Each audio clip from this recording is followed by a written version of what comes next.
Voilà que l'enregistrement a démarré. Bon, alors je propose qu'on démarre aussi officiellement cette présentation en donnant tout de suite la parole à Amalia. Je vous laisse vous présenter si vous le souhaitez. Donc moi, je surveille le temps et je ferai changer le fond d'écran derrière moi d'ici 15 grosses minutes pour vous annoncer qu'il vous restera 5 minutes. D'accord. OK, la parole à vous. Merci Je beaucoup. demande alors aux autres de couper leur micro, mais je vois que c'est déjà fait chez tout le monde. C'est super, je coupe le mien. Donc, je vais vous partager mon écran. Vous me dites si ça fonctionne. Voilà.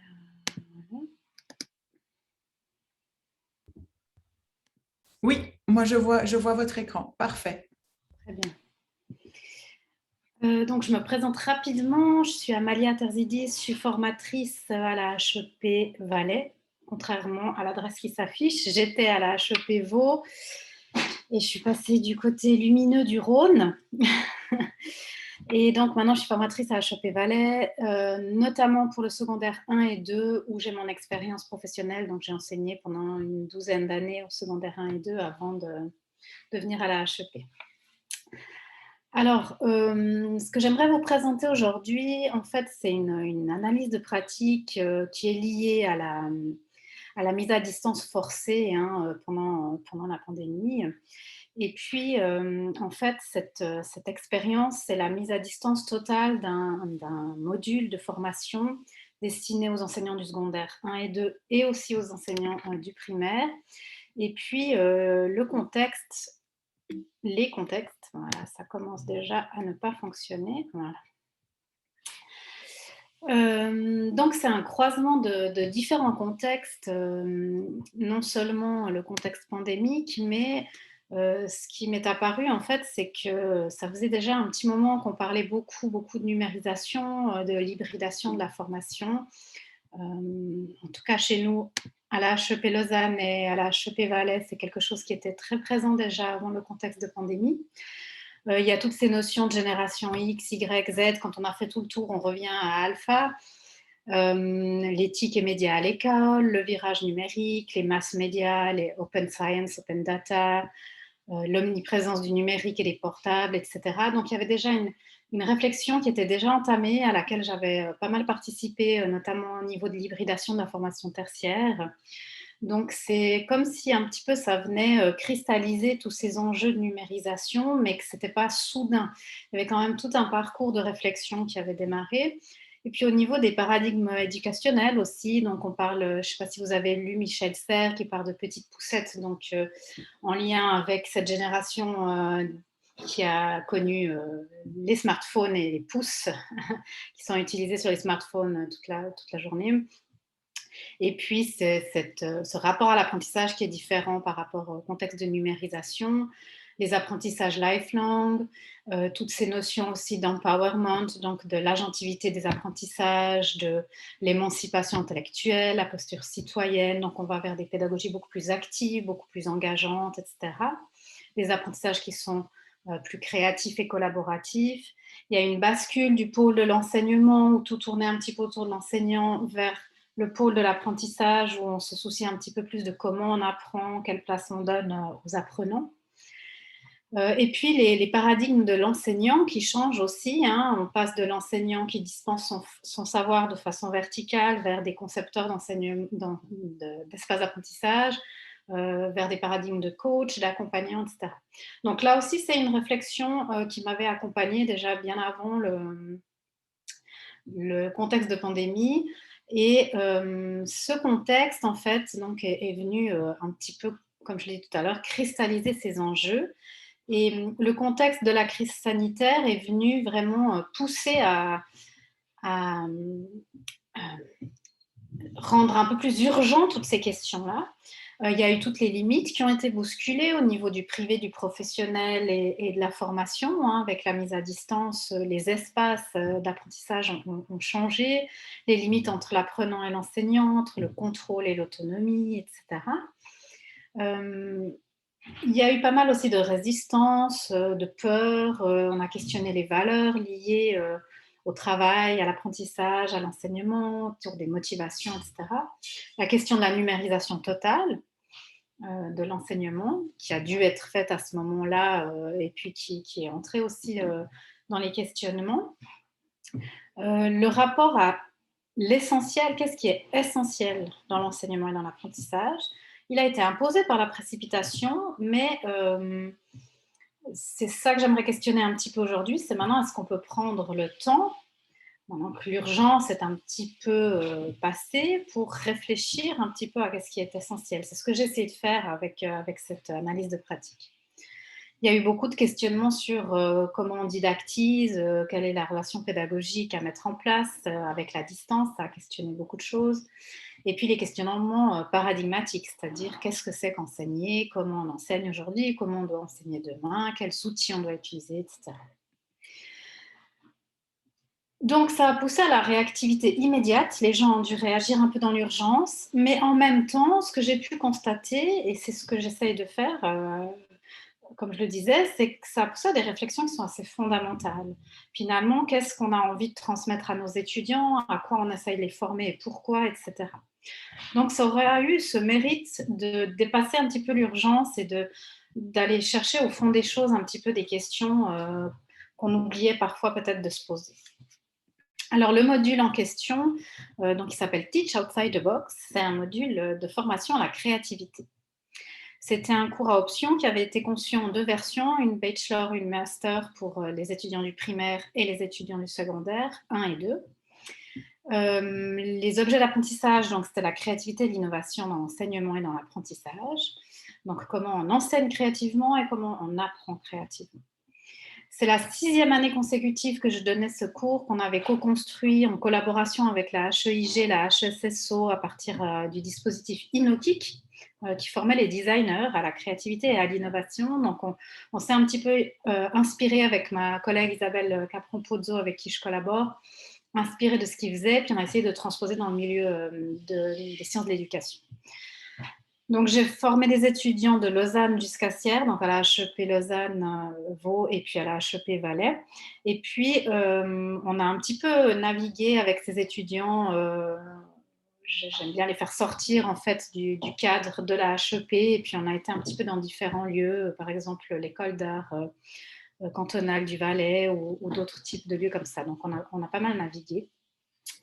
Et puis, donc, dès les premières volées, ça a été un dispositif qui était hybride. Donc, il a été conçu directement en hybridation. Il y avait une alternance entre la distance asynchrone, donc on avait un programme de classe inversée, et puis des séances de présence synchrone, tous ensemble, où on travaillait sur ce qu'ils avaient vu en distance. Le principe du dispositif InnoKick duquel on s'est inspiré, c'est une inversion d'un dispositif traditionnel, c'est-à-dire qu'on immerge directement les apprenants dans des processus créatifs et des expérimentations, et puis ensuite on vient éclairer leur expérimentation par des éclairages théoriques. Donc on a fait ce choix-là de respecter cette inversion et on plonge les étudiants directement, là j'ai mis quelques images qui sont directement tirées des cours, où on leur fait faire des brainstorming, des techniques créatives, etc. Et ensuite, on éclaire avec des concepts théoriques, puis on essaye de transposer ce qu'ils ont appris sur ce que c'est que la créativité, comment ça fonctionne, dans des transpositions didactiques, c'est-à-dire comment on peut mobiliser ça en classe, dans l'enseignement, et comment on peut faire apprendre les élèves de façon créative, c'est-à-dire en mobilisant des processus cognitifs exploratoires, divergents, etc. Il y a une implication personnelle et émotionnelle très forte dans ces dispositifs. On demande aux étudiants dès la première séance de se mobiliser, de participer à des expérimentations qui se mettent un petit peu, pas en danger, mais disons où ils doivent s'impliquer. Et ça entraîne quelques résistances parfois. On a eu 1 ou 2 étudiants qui ont abandonné le cours en disant c'est trop difficile pour moi, j'ai pas l'habitude de passer de derrière la chaise à prendre des notes à venir au milieu me présenter et participer à des expériences créatives. Donc 1 ou 2 résistances, mais le plus souvent c'est vraiment un énorme enthousiasme de travailler différemment et puis de mobiliser ces contenus d'apprentissage pour les transposer dans leur classe. Et donc, pendant le semi-confinement qu'on a vécu, j'ai dû transposer ce dispositif hybride pour en faire un dispositif uniquement en ligne.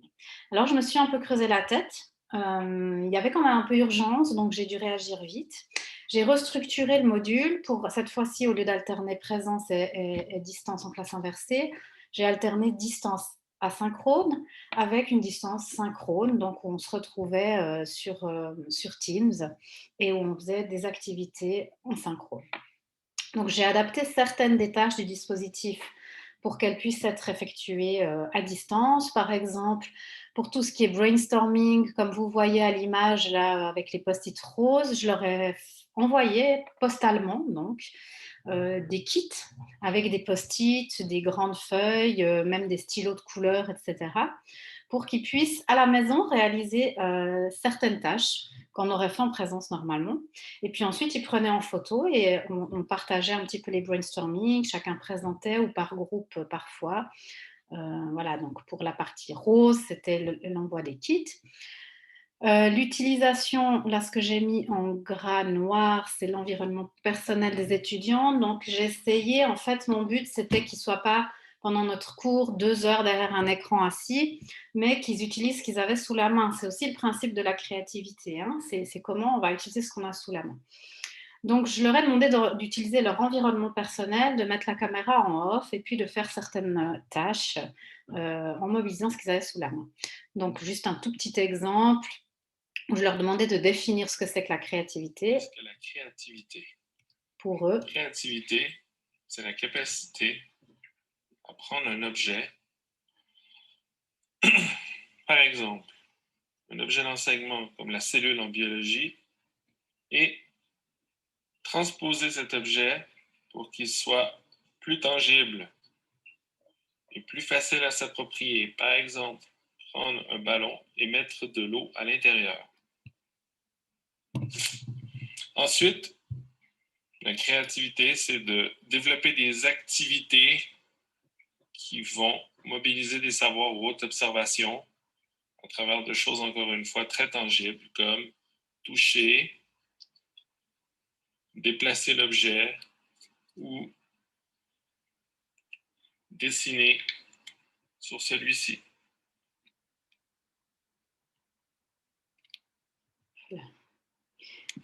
Voilà. Donc, vous voyez, certains ont utilisé leur chien pour montrer qu'ils pouvaient, par exemple, porter, faire de la musculation avec leur chien et puis que c'était créatif, etc. Donc, le but, c'était un petit peu qu'ils utilisent ce qu'ils avaient sous la main. Et surtout, moi, ce qui m'importait, c'était de réfléchir à comment les impliquer autant sans que je les voie, sans qu'on se réunisse. Et ça, c'était un peu ma grande question. Donc, forte de certaines réflexions et de certains travaux de recherche que j'avais déjà menés sur l'hybridation et la distance partielle, j'ai mobilisé un petit peu ça et puis j'ai réfléchi à comment je pouvais adapter mon accompagnement, en fait. Et j'ai structuré certains gestes un peu plus fortement, c'est-à-dire, par exemple, au niveau des consignes, puisqu'elles étaient par écrites et que je les envoyais, je les ai beaucoup plus structurées, précisées, détaillées. Je faisais régulièrement des mails checkpoints pour voir où ils en étaient, pour leur rappeler les délais des tâches, pour leur donner des informations complémentaires, les motiver. J'ai utilisé aussi les messages checkpoints pour les motiver. Je faisais des feedbacks réguliers, donc tout ce qu'ils produisaient comme tâche, même quand elle n'était pas terminée, mais je leur demandais à certains moments de faire un feedback à mi-chemin et je leur donnais des feedbacks vraiment réguliers sur ce qu'ils faisaient. Je m'attelais aussi à être présente sur les forums de façon très régulière. Je leur imposais des minima, par exemple dans les forums, la participation pour tel sujet, c'était minimum de messages ou de questions à poser, etc. Donc, c'est des gestes de structuration didactique vraiment beaucoup plus forts que ce que j'aurais pu faire en présence.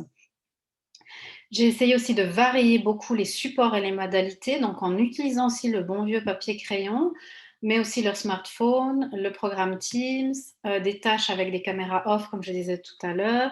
J'ai utilisé des canaux en sous-groupe, donc ils pouvaient quand même faire des travaux de sous-groupe, où ils branchaient leur caméra en sous-groupe par 4 ou 5, et puis on se retrouvait en collectif où ils faisaient leur retour de ce qu'ils faisaient. Et puis, les tâches, elles étaient impliquantes par la prise en compte aussi des dimensions émotionnelles, physiques, personnelles. Hein. Je les faisais bouger, je les faisais sortir de chez eux, je les faisais aller voir d'autres choses à l'extérieur de chez eux, parler aussi de leur implication émotionnelle, comment ils se sentaient, etc. Par des modalités actives, donc il y avait très peu d'apports théoriques comme ça, frontaux, où je leur passais des diapositives, donc c'était limité au strict minimum. Et puis, la personnalisation du cursus selon leurs intérêts. Donc, il y avait par exemple un choix de lecture qu'ils pouvaient faire selon leurs intérêts, des ressources pour leurs projets personnels, des devoirs de flânage, donc où ils devaient un petit peu aller chercher des choses qui les intéressaient sur Internet, etc. Donc, un peu personnaliser le cursus. Je vais essayer d'accélérer un petit peu parce que je vois qu'il me reste très peu de temps. Donc, je vais aller très vite sur l'analyse. Je vais vous passer les détails de méthodologie, peut-être. C'est de la méthodologie qualitative. Donc, j'ai essayé de prendre au niveau des données les traces des étudiants, leurs tâches, leurs propos dans les forums, les feedbacks qu'ils me faisaient de façon formelle et informelle, et mon auto-analyse réflexive. Le but, c'était de définir ce qui était tout à distance, spécifiquement du tout à distance, par rapport à l'hybride, et d'essayer d'analyser les réussites et les échecs en termes de professionnalisation pour essayer de déterminer des pistes. Alors, je vous passe la méthode. Les résultats préliminaires, je suis encore en train de finir les analyses. Ce qui m'a surpris, c'est que finalement, il y avait beaucoup moins de différences que ce à quoi je m'attendais et beaucoup plus de convergence qu'attendu. Ce qui était très important et qui ont un peu gommé la mise à distance, c'était le suivi régulier et étroit, les échanges, beaucoup d'échanges oraux, écrits, formels et informels, la créativité et mon implication très forte dans tout le processus didactique, et puis les palliatifs de la distance et du tout au numérique, par exemple, les kits envoyés postalement, etc. Ce que les étudiants ont perçu comme les plus-values, c'était la pédagogie active, le dispositif très ouvert, l'accompagnement et les feedbacks étroits, les tâches engageantes et variées, et puis les modalités de travail diverses et individualisables. Et surtout le lien fort avec la réalité, le monde extérieur et la pratique. Et puis, le rôle joué, en fait, ce que j'ai remarqué, c'est qu'il y avait toute la réflexion que j'avais déjà eue en amont sur l'hybridation, la mise à distance, les changements de paradigme d'enseignement et d'apprentissage. Toutes ces connaissances-là, le recul sur certaines pratiques de mise à distance et de numérisation, et l'adaptation de mon scénario didactique, c'est ce qui a joué un rôle très fort qui fait qu'on est arrivé à moins de différences et plus de convergence qu'attendu. Quelques conclusions préalables, c'est qu'une présence, elle est toujours nécessaire, même si on est à distance, donc il ne faut pas lier à cette présence sous une forme ou une autre. C'est ce que j'ai appelé le back to basics, finalement, c'est les essentiels de la didactique et de la didactique professionnelle. L'outil, ce n'est qu'un outil, qu'il soit numérique ou pas, et derrière cet outil, il faut un artisan, des compétences, des gestes didactiques et un lien avec ce destinataire des gestes. La question de base, qu'elle soit à distance ou à présence, c'est comment on engage les apprenants dans l'apprentissage. La mise à distance forcée, elle aura eu au moins ce mérite-là, malgré toute la panique qu'elle a générée, c'est de se demander comment on va engager nos apprenants dans les apprentissages. Et puis, je vais sauter directement en piste parce que je vois que j'arrive au bout du temps. Donc, les premières pistes de conclusion préliminaires et sur lesquelles j'aimerais approfondir ensuite dans d'autres travaux de recherche, c'est que finalement, ces essentiels de didactique, c'est l'ordre et la cohérence du processus didactique. C'est-à-dire, on commence par définir les objets, les objectifs, ensuite les tâches et ensuite les modalités. Est-ce qu'on le met en numérique ou pas finalement? C'est moins ça qui compte que tout ce qu'on a mis en amont de réfléchir comment on scénarise. Et l'outil ne reste qu'un outil. Le rôle primordial de l'accompagnement en l'adaptant au contexte où on est, donc accompagner de façon très étroite avec un suivi des feedbacks pour les étudiants et recevoir un feedback des étudiants pour nous. La prise en compte des autres sphères que cognitives, donc le corps, les émotions, les affects, l'environnement qu'il y a autour de nous. Et puis que, quelle que soit la modalité, numérique ou non, à distance ou non, l'application active de l'apprenant dans les tâches. Et puis l'importance pour le formateur ou la formatrice des connaissances scientifiques, de l'analyse de pratiques réflexives et de la créativité dans ce qu'on essaye de mettre en place pour nos étudiants. Alors évidemment, les limites de la recherche, c'est l'échantillon qui est limité en nombre et en temps. avec un biais de recherche parce que c'est un dispositif un peu particulier déjà à l'origine. Et puis, il y avait une implication déjà assez forte dans toutes ces questions de numérisation de l'information. Voilà, je vous ai mis... Non, je me trompe de bouton. Je vous ai mis le QR code qui suit pour la bibliographie. Si vous voulez scanner ce QR code, vous aurez toute ma bibliographie avec des pistes sur certaines questions qui peuvent vous intéresser plus ou moins en fonction de ce sujet-là. Merci beaucoup. Merci aussi pour votre capacité d'adaptation pour bien régler le temps finalement. C'est tip top, donc c'est super. Merci beaucoup. Je passe la parole à l'audience. Est-ce que vous avez des réactions, des commentaires, des questions, des partages pour rebondir sur la présentation d'Amalia? Juste, est-ce que je peux arrêter de partager l'écran ?